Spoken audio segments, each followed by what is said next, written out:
हे बघा, एवढं लक्षात घ्या की जनरल रीडिंगमध्ये सगळेच मेसेजेस सगळ्यांसाठी नसतात.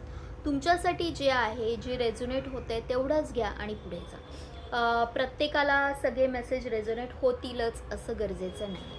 आज आपण अशा लोकांसाठी रीडिंग बघू, जे लोकं त्यांच्या रिलेशनशिपमध्ये स्टक फील करतात आणि त्यांच्यासाठी युनिवर्सचा मेसेज काय आहे ते बघूया.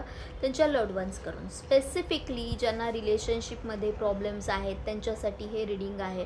मग ते नवरा बायको असतील, गर्लफ्रेंड बॉयफ्रेंड असतील किंवा कोणीही असेल. तुमच्यासाठी जर तुम्ही नसेल तर सोडून द्या, ह्या रीलला स्क्रोल करून टाका. ठीक.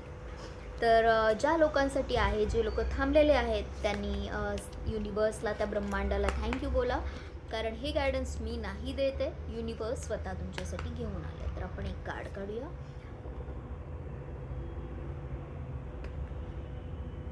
ओके, मी सांगते तुम्हाला. ठीक आहे. Look inside yourself, examine what is causing you to feel this way. Secret admirer कोणीतरी आहे की जो तुम्हाला सिक्रेटली ॲडमायर करतो आहे. समन इज देअर जो someone has deeper feeling for you than they are letting on. ते ॲक्च्युली लपवतात तुमच्यापासून काही फिलिंग्स. ओके. आणि examine what is causing you to feel this way. असं का आलं आहे? It is important right now to take a step back and spend some time alone instead of placing your focus on another. Now is the time to give to yourself. Okay.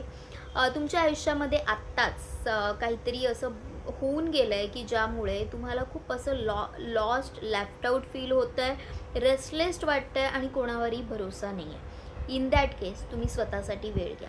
आत्ता काही घाई गडबड करू नका कोणालाही commitment द्यायची, कोणाला हो नाही काहीही बोलायची कसलीही घाई करू नका. नाही बोलायची नाही, हो बोलायची नाही, अजिबात घाई करू नका. Examine what is causing you to feel this way. Okay. तुम्हाला कोणीतरी सिक्रेटली ॲडमायर करतं आहे आणि someone has deeper feelings for you than they are letting on. ते कदाचित स्वतःवर एक कंट्रोल ठेवतात बिकॉज ऑफ युअर बिहेवियर, असं मला वाटतं आहे. ओके. तुम्ही त्यांना खूप रॉंग वाईब्स देतात कदाचित. त्यांना कुठेतरी तुमच्याकडून भरोसा येत नाही आहे आणि म्हणून ते तुम्हाला सिक्रेटली ॲडमायर करतात, पण सांगत नाही आहेत की एक्झॅक्टली त्यांच्या मनात तुमच्याविषयी काय चाललं आहे किंवा किती प्रेम आहे.